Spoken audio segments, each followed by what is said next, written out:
ആ കുട്ടിക്ക് സൈക്കിൾ ഓടിക്കണ്ടേ? അമ്മ ചീത്ത പറഞ്ഞോ? അത് വാവ വാതിലടക്കാഞ്ഞിട്ടല്ലേ? അപ്പൊ ഒന്ന് വാവക്കുട്ടീനെ ഒറ്റടി കൊടുക്കാം നമുക്ക്. വാവക്കുട്ടിക്ക് സൈക്കിൾ ഓടിക്കാനെന്ന് പഠിപ്പിക്കുകയാണ്. സൈക്കിൾ വാങ്ങിച്ചിട്ട് ആ ചെറിയ ചക്രം വെച്ചും കൊണ്ടാണ് ഞങ്ങൾ ഇത്രയും ദിവസം ഓടിച്ചുകൊണ്ട് നടന്നിരുന്നത്.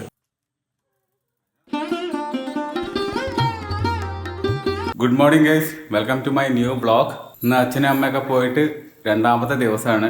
കുട്ടീനെ ഒരിക്കൽ സ്കൂളിലേക്ക് അയക്കല് ഫുൾ പണി എൻ്റെ തലയിൽ തന്നെയാണ്. അമ്മുദാ റെഡി ആയിക്കൊണ്ടിരിക്കുകയാണ്. കണ്ട അസല് ചിലര് മലയാളിയാണോ ചോദിച്ചിട്ടുണ്ട്, ചിലര് ബ്രാഹ്മിനാണോ ചോദിക്കും, ചിലര് ഈ മറാത്തി ആണോ ചോദിക്കുന്നുണ്ട്.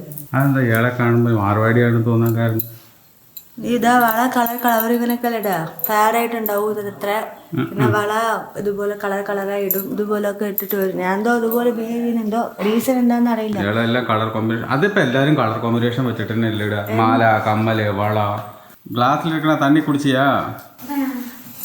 തമിഴ് പുരിയുന്നല്ലാവേ അപ്പ എടാ പെരിയ വിഷയോ അവക്ക് തമിഴ് പുരിയുത്. അച്ഛൻ തമിഴ് സംസാരിക്കുമ്പോ ചീത്തരണ പോലെയല്ലേ തണി കുടിച്ചിയാ അല്ലേ? ഈശ്വര, ഈ പറയുന്ന തമിഴിന്റെ ഇമോഷൻസ് എനിക്ക് അറിയില്ല പറയാൻ. തമിഴ് ബസിന്റെ അടുത്തേക്ക് അച്ഛൻ എന്താ വരാത്തെന്നോ? എന്തിന് തമിഴ് ബസിന്റെ അടുത്തേക്ക് എന്തിനാ അച്ഛൻ വരുന്ന? അമ്മ ചീത്ത പറയില്ലേ? അമ്മക്ക് ഇഷ്ടപ്പെടുവോ അച്ഛൻ തമിഴ് ബസിന്റെ അടുത്തേക്ക് ചെന്നാല്? എന്തപ്പ ചെയ്യാ? വാവ ചോദിക്കാണ് അച്ഛൻ എന്താ തമിഴ് ബസിന്റെ അടുത്തേക്ക് അല്ലാത്തതെന്ന്. ഇങ്ങനൊക്കെ പറയാൻ പാടുവോ? പറയേ. ഹിന്ദി മിസ്സിന്റെ വീട്ടിലേക്ക് ഞാൻ പോണോ? തമിഴ് മിസ് എങ്ങനെ ചെറുപ്പമാണോ? അച്ഛനറിയില്ല, അമ്മയോട് ചോദിച്ചു വെക്കണം. എന്റെ അച്ഛനെയോ ഈ പ്രായത്തെ ഒന്നൊന്നര ആഗ്രഹം കേട്ടപ്പ് അടിപൊളിയാണല്ലോ. Nice, very looking, realistic, Marwari മാതിരി തന്നെ ഉണ്ട്.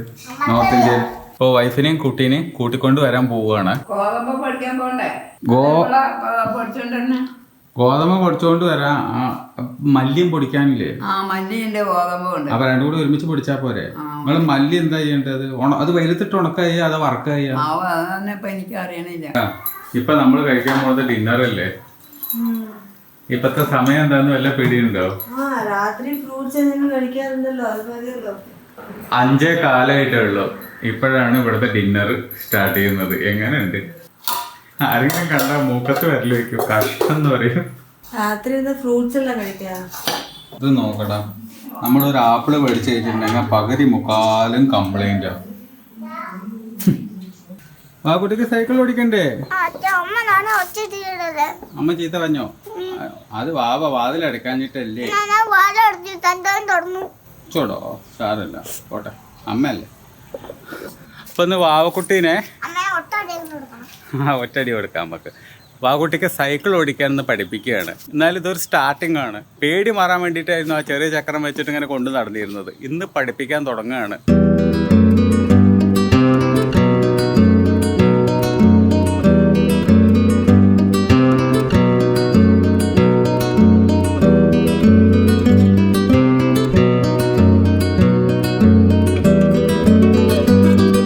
വിനയമോൾ ഏകദേശം ഒരു അരമണിക്കൂറോളം സൈക്കിൾ ഓടിച്ചിട്ടുണ്ട്. ഞാനൊക്കെ 6ാം ക്ലാസ് 7ാം ക്ലാസ് പഠിക്കുമ്പോഴാണ് ഈ സൈക്കിൾ ഓടിക്കാൻ പഠിക്കണത്. ഇതിപ്പോ കുട്ടികളാകുമ്പോൾ പെട്ടെന്ന് ഓടിക്കാൻ പഠിക്കുമായിരിക്കും അല്ലേ? വാവക്കുട്ടീനെ സൈക്കിൾ ഓടിക്കാൻ പഠിപ്പിക്കുമ്പോൾ ഒരു വല്ലാത്തൊരു ഫീലാണ്, ഒരു സന്തോഷം. കാരണം ഒരു സ്കില്ല് നമ്മൾ പഠിപ്പിക്കുകയല്ലേ. ഇപ്പൊ വൈഫിനെ സൈക്കിൾ ഓടിക്കാൻ പഠിപ്പിച്ചതും ഞാൻ തന്നെയാണ്. പക്ഷെ ആള് ഓടിക്കില്ല, ഇച്ചിരി പേടിയാ. ഒരു തവണ വീണു, പോസ്റ്റിന്റെ മുകളിൽ പോയിട്ട് ഇടിച്ചു. ആ ഒരൊറ്റ കാരണം കൊണ്ട് ആളിപ്പോൾ വണ്ടി ഓടിക്കലില്ല. ആ പരിപാടി അങ്ങോട്ട് നിർത്തി. പക്ഷെ വാവക്കുട്ടീനെ നേരത്തെ തന്നെ നമുക്കത് പഠിപ്പിക്കണം. ഒരുപാട് പേർക്കുള്ള ഒരു ഡൗട്ടാണ്, ഈ ബ്രോയിലർ ചിക്കൻ എന്ന് പറയുന്ന സാധനം ഹാംഫുൾ ആണ്. കൺട്രി ചിക്കൻ, അതായത് തെറ്റിത്തിരിഞ്ഞടക്കുന്ന നാട്ടുകോഴി, ഇതാണ് ഏറ്റവും നല്ലത് എന്ന് പറയുന്നുണ്ട്. ഇതിൽ ഏറ്റവും നല്ലത് എന്ന് പറഞ്ഞിട്ട് അങ്ങനെ ഒരു ചിക്കൻ ഇല്ല, രണ്ടും നല്ലത് തന്നെയാണ് എന്നുള്ളതാണ് പറയുന്നത്. ഇദ്ദേഹം ഇത് ഡോക്ടർ പാൽ എന്ന് പറയുന്ന ഒരു യൂട്യൂബ് ചാനലാണ്. പുള്ളിയുടെ ഇതാണ് ആ വീഡിയോ. ഈ ബ്രോയിലർ കോഴി ഇത്രയും സ്പീഡിൽ വളരുന്നതിന് വേണ്ടിയിട്ടുള്ള നല്ല നല്ല ഫുഡുകൾ കാര്യങ്ങളൊക്കെ കൊടുക്കുന്നത് കൊണ്ടാണ് അതങ്ങനെ വലുതായി പെട്ടെന്ന് വളർന്ന് വലുതാവുന്നത് എന്നാണ് പറയുന്നത്. മറ്റുള്ളത് കൊത്തി തിന്നുമ്പോൾ അതിനനുസരിച്ച് ഫുഡ് കിട്ടണമെന്നില്ല എന്നുള്ളതാണ്. കോഴിക്ക് കൊടുക്കുന്ന ഹോർമോൺ കോഴിയുടെ ശരീരത്തിൽ വെച്ചിട്ട് തന്നെ പരിപാടി കഴിയും. അപ്പോൾ മനുഷ്യന്റെ ശരീരത്തിലേക്ക് വരുന്ന ഹോർമോണിന്റെ അവസ്ഥ എന്ന് പറയുന്നത് മനുഷ്യന്റെ ശരീരത്തിലെ ഡൈജസ്റ്റിംഗ് സിസ്റ്റം അത് ഓട്ടോമാറ്റിക്കലി ബ്രേക്ക് ചെയ്യുന്നുള്ളതാണ് പറയുന്നത്. ഇന്ന് വാവക്കുട്ടി സൈക്കിൾ ഓടിച്ചു. ഇയാൾക്ക് വല്ല പിടിയുണ്ടോ? നന്നായിട്ട് ഓടിച്ചോ? ഓടിച്ചോ? ഒറ്റ ദിവസം കൊണ്ട് ഓടിച്ചാൽ പണിയൊന്നുമില്ല, ഒരു 4-5 ദിവസം ഓടിക്കേണ്ടി വരും അല്ലേ വാവക്കുട്ടി? വാവക്കുട്ടിക്ക് ഒരു ദോശ, സ്ട്രോബെറി ഉണ്ട്, ആപ്പിൾ ഉണ്ട്, പിന്നെ എള്ളുണ്ട. ആ 4 അപ്പോൾ ഇന്നത്തെ വ്ളോഗ് കൂടെ എൻഡ് ചെയ്യാൻ പോവാണ്. ഇന്നത്തെ വ്ളോഗ് എല്ലാവർക്കും ഇഷ്ടമായിട്ടുണ്ടാവും എന്ന് വിചാരിക്കുന്നു. ഇഷ്ടമായിട്ടുണ്ടെങ്കിൽ ലൈക്ക് ചെയ്യുക, സബ്സ്ക്രൈബ് ചെയ്യുക. മറ്റൊരു വ്ളോഗിൽ നമുക്ക് വീണ്ടും കാണാം. ബൈ.